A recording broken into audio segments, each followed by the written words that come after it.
Hello, my name is Kurt Muller, and I'm an investigator in the Department of Health and Human Services, Office of Inspector General. Our mission is to protect the integrity of HHS programs and the health and welfare of beneficiaries served by these programs. In this video, I will explore how the Indian Health Service works with OIG to continue improving reporting of suspected cases of patient abuse and what happens after suspicions are reported. Now, recent cases of patient abuse by IHS employees raise concerns about protecting AI and AN populations. In one widely reported case, systematic, institutional, and individual breakdowns allowed an IHS pediatrician to sexually assault children for decades. OIG's Office of Investigations was instrumental in bringing this case of patient abuse to light, ultimately bringing the perpetrator to justice and highlighting the need for deeper investigation of the problem and contributing factors. Now, in February of 2019, IHS issued new policies to protect children from sexual abuse by healthcare providers. You can learn more information about these policies in our related video of IHS Commitment and Policies. Now, OIG recently assessed facility implementation of these patient protection policies and found progress, but also identified challenges related to reporting suspected cases of abuse, understanding subsequent investigations, and how to coordinate with law enforcement. In this video, I share what OIG learned, provide suggestions for how you can help, and give an example of what happens after a suspected case is reported. You can also refer to a second companion video, which is Protecting Patients Through Policies and Background Investigations, for more information on other progress in implementing these policies. Now, first, let's talk about reporting abuse. In OIG's recent assessment of implementation of protection provisions, IHS facilities reported a number of barriers that may discourage staff and/or patients from reporting abuse. At the top of this list are personal relationships or familiarity with the alleged abuser, fear of being identified or of retaliation, not being sure how or what to report, and overall stigma associated with abuse. In hopes of lessening these barriers, IHS recently took important steps, including establishing 2 dedicated avenues for reporting suspicions of sexual abuse. The first is a website you can visit to report suspected abuse. It's linked below this video. The second is a centralized hotline, being 1-855-SAFE-IHS. That's 1-855-SAFE-IHS, which is dedicated to receiving reports of suspected sexual abuse in IHS. You can learn more about this hotline in the press release below.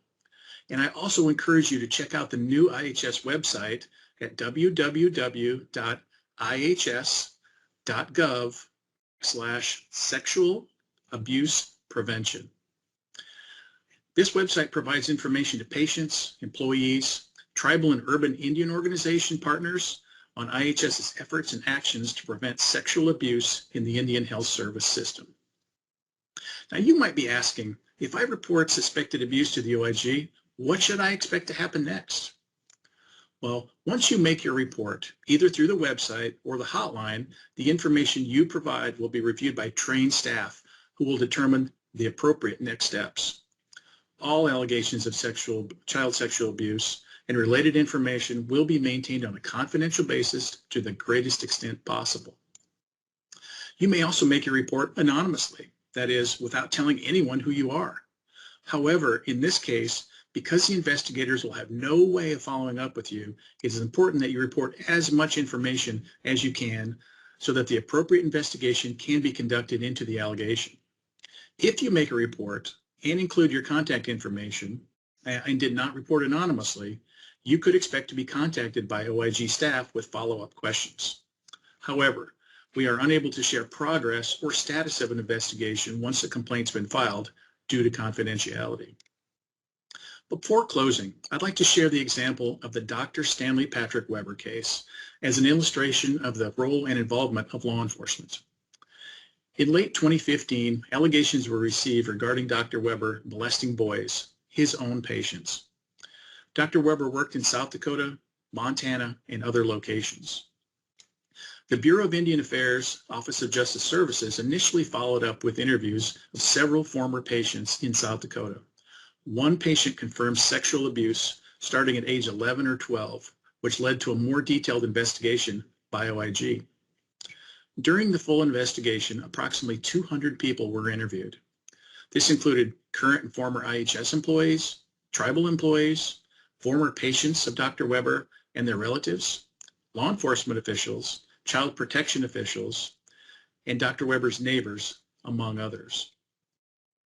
As a result of this investigation, in February of 2017, Dr. Weber was indicted on 10 counts of child sexual abuse in South Dakota. 4 more counts were added later. In February 2018, Dr. Weber was indicted on 5 counts of child sexual abuse in Montana. And in September of 2018, Dr. Weber was convicted on 4 counts of sexual abuse in Montana. And in September of 2019, he was convicted of 8 counts of sexual abuse of minors in South Dakota. Now, due to the tireless work of OIG, the Bureau of Indian Affairs Office of Justice Services, as assisted by IHS, the South Dakota Internet Crimes Against Children Task Force, the Oglala Sioux Tribe Department of Public Safety, Blackfeet Tribal Law Enforcement, Rapid City Police Department, and Spearfish Police Department, Dr. Weber was sentenced in South Dakota to 5 consecutive life sentences and ordered to pay $800,000 in criminal fines, along with an $800 special assessment to the Federal Crime Victims Fund. In addition, he was sentenced to 18 years, and a $200,000 fine was added for his Montana conviction. Now, as a result of reporting and collaborating with law enforcement, members of the AI and AN community ensured Dr. Weber was ultimately held accountable for his crimes. His successful prosecutions are an example of the tremendous partnerships across tribal communities, law enforcement, and other agencies. In summary, I'd like to reemphasize several actions you can take. First, become familiar with the IHS policies about reporting suspected cases of abuse. These are outlined in Part 3, Chapter 20 of the Indian Health Service Manual, linked below, which provides specific and comprehensive guidance on staff roles and responsibilities for reporting and investigating suspected patient abuse. Review this information to ensure you have the most up-to-date and accurate knowledge. Also, if you work for IHS, take the mandatory annual training, which is Protecting Children from Sexual Abuse by Healthcare Providers, also linked below. Finally, visit the IHS website at www.ihs.gov/sexual abuse prevention, which is designed to provide information to patients, employees, and tribal or urban Indian organization partners on IHS's efforts and actions to prevent sexual abuse in the Indian health system. Finally, and most importantly, report all suspected cases of patient abuse. Call 911 when you become aware of an incident, especially if there's an immediate danger. Next, report all allegations of sexual abuse to your facility staff and local law enforcement authorities so they can respond immediately to stop the abuse, investigate the abuse, and coordinate with the OIG and the BIA if applicable. We understand that you may not feel comfortable contacting local law enforcement or reporting to your facility staff. In these cases, report using the website or the hotline I mentioned earlier, which is dedicated to reports of suspected abuse and is routed directly to HHS OIG. We will respond, but we are not always located near you. This hotline gives you an avenue to contact law enforcement from outside the area to respond to these allegations. Thank you for your attention to this important message. Working together, we can fulfill IHS's promise of a culture of quality and accountability, free from sexual and other patient abuse.